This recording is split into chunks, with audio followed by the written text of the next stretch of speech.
వేసవిలో త్రాగునీటి సమస్య లేకుండా చూసుకోవాలని ఎంపీపీ పర్లపల్లి వేణుగోపాల్ అన్నారు. రాజన్న సిరిసిల్ల జిల్లా బోయినపల్లి మండల కేంద్రంలో మండల పరిషత్ కార్యాలయంలో మండల సర్వసభ్య సమావేశాన్ని ఎంపీపీ పర్లపల్లి వేణుగోపాల్ ఆధ్వర్యంలో జరగగా సర్పంచ్లు లేకపోవడంతో పాటు ఎన్నికల కోడ్ ఉండడంతో సర్వసభ్య సమావేశం సాదాసీదాగా జరిగింది.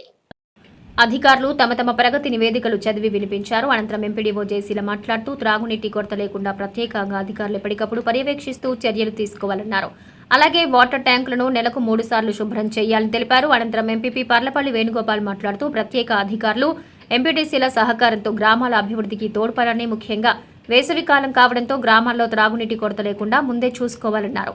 అత్యవసరమైతే బావులు లీజుకు తీసుకోవాలని తెలిపారు. ముఖ్యంగా వేసవిలో త్రాగునీటి సమస్య లేకుండా, అలాగే ప్రజలు వడదెబ్బ బారిన పడకుండా చర్యలు తీసుకోవాలని తెలిపారు. ఈ సమావేశంలో తహసీల్దార్ పుష్పలత, సెస్ డైరెక్టర్ కొట్లపల్లి సుధాకర్, ఆయా శాఖల అధికారులు, ఎంపీటీసీలు ఉన్నారు.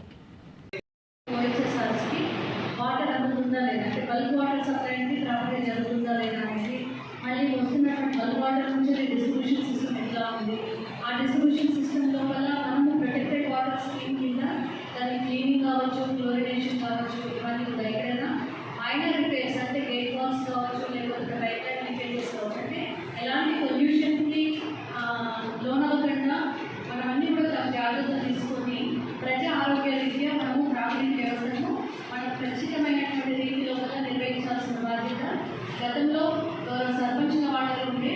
కానీ ఇప్పుడు సర్పంచుల స్థానంలో కూడా పంచాయతీ కార్యదర్శులతో పాటు ప్రత్యేక అధికారులకు విధులు అప్పగించడం జరిగింది. ఆ విధులతో పాటు బాధ్యతలు కూడా ఉన్నాయి. కాబట్టి దయచేసి ఈ సభాముఖంగా మీ అందరికీ రిక్వెస్ట్ చేసేది ఏంటంటే ప్రతి వీక్లీ వన్స్ ఖచ్చితంగా ఫిజికల్ మీటింగ్ కలెక్టర్ గారితో మాకు జరుగుతుంది జిల్లా స్థాయిలో. అదేవిధంగా ఎర్లీ మార్నింగ్ 7:30 నుంచి మేము ఫీల్డ్లో ఉన్నటువంటి సెక్రటరీస్, పంప్ ఆపరేటర్స్తో అదొకటి ఏమని చెప్తున్నాము. అట్లాగే ఓఆర్ఎస్ ప్యాకెట్స్ కూడా మనం ఇస్తున్నాము. వాళ్ళకి ఏమైనా గ్లూకోజ్ లెవెల్ ఇవ్వాలని ఏం లేదు. సో మనకి ఐఐడి cotton immediate first aid box అనేది ఉందా లేదా అదొకసారి చూడండి. మీరు అవసరమైతే ఫోటోలు తెప్పించుకోండి. మేము పెట్టినామని వాళ్ళు చెప్పినప్పుడు ఒక్కొక్కసారి మీరు కావాలని టెస్ట్ చేయండి. తర్వాత ఏంటి అంటే ఇన్ అడిషన్ దానికి అదనంగా ఏం చేస్తామంటే గ్రామ పంచాయతీలు అన్నింటినీ ట్రాక్టర్స్ పాపం లేబర్ ఏంటంటే మార్నింగ్ టైం వెళ్ళేటప్పుడు సంతోషంగా వెళ్తూ ఉంటారు, వచ్చేటప్పుడు కొంత కష్టంగా నిరసించి వస్తారు. కాబట్టి ఆ టైం లోపల వాళ్ళని మన ఊరు చేరే విధంగా ఇలాంటి ఫీజులు ఉన్న దగ్గర పంపించడం అట్లాంటి చేసుకోరాదు. కాబట్టి అది ముఖ్యంగా మన గ్రామీణ స్థాయిలో ఎప్పుడు ఎండాకాలం ఉంటుంది కాబట్టి మరి మంచినీటి సరఫరా, అదేవిధంగా ఆరోగ్యం సంబంధించి ఈ 2 ప్రధాన అంశాలుగా మనం ఈ యొక్క సమావేశంలో తీసుకోవడం జరిగింది.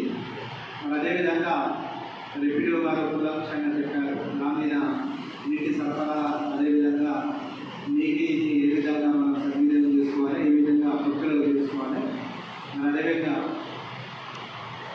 అదేవిధంగా ఆరోగ్యానికి సంబంధించి మరి అంగన్వాడీ సెంటర్లలో కావచ్చు, ప్రైమరీ సెంటర్లలో కావచ్చు, మరి ఇతరత్ర పబ్లిక్ యూటిలిటీ ఉన్నటువంటి ప్రదేశాలలో మరి ఎండాకాల తీవ్రత బాగుందని చెప్పి మరి శాస్త్రజ్ఞులు కానీ మరి నిపుణులు కానీ చెప్తున్న దృష్ట్యా మన ప్రజా ఆరోగ్యం కాపాడవలసిన బాధ్యత ప్రభుత్వ పరంగా ప్రజాప్రతినిధులు, ప్రజా ఆఫీసర్లుగా అందరి మీద బాధ్యత ఉంది. కాబట్టి మరి ఆ రెండింటి మీద దృష్టి సారించాలి.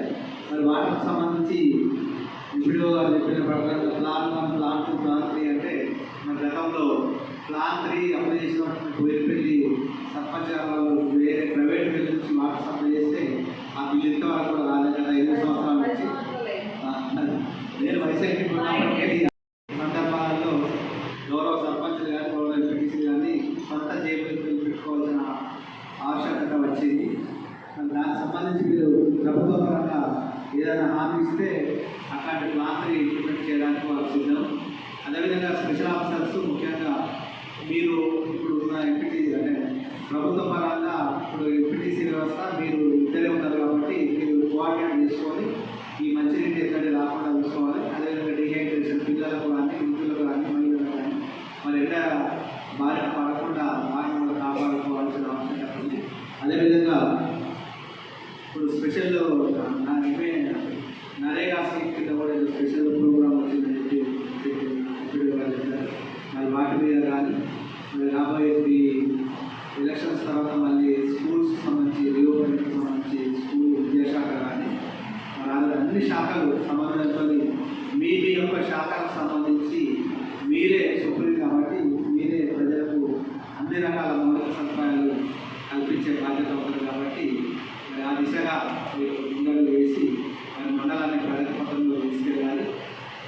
నుంచి 2వ నంబర్లో ఉందని చెప్పే సందర్భం ఉన్నది కాబట్టి మరి అట్లా ఉండకుండా అన్ని శాఖల వారు మరి అన్ని శాఖలతో సమన్వయం చేసుకొని మండలాన్ని ప్రగతి పథంలో తీసుకొని వెళ్తారని ఆశిస్తూ మరి మండలానికి మీటింగ్ సర్వసభ్య సమావేశానికి అందరూ హాజరై ఈ యొక్క మీటింగ్ సక్సెస్ చేసినందుకు గౌరవ ఎంపీసీ సభ్యులకు ప్రత్యేకంగా ధన్యవాదాలు తెలుపుకుంటూ అదేవిధంగా పాల్గొన్న ఆఫీసర్స్ అందరికీ కూడా ప్రత్యేక ధన్యవాదాలు తెలుపుకుంటూ ఈ యొక్క సమావేశం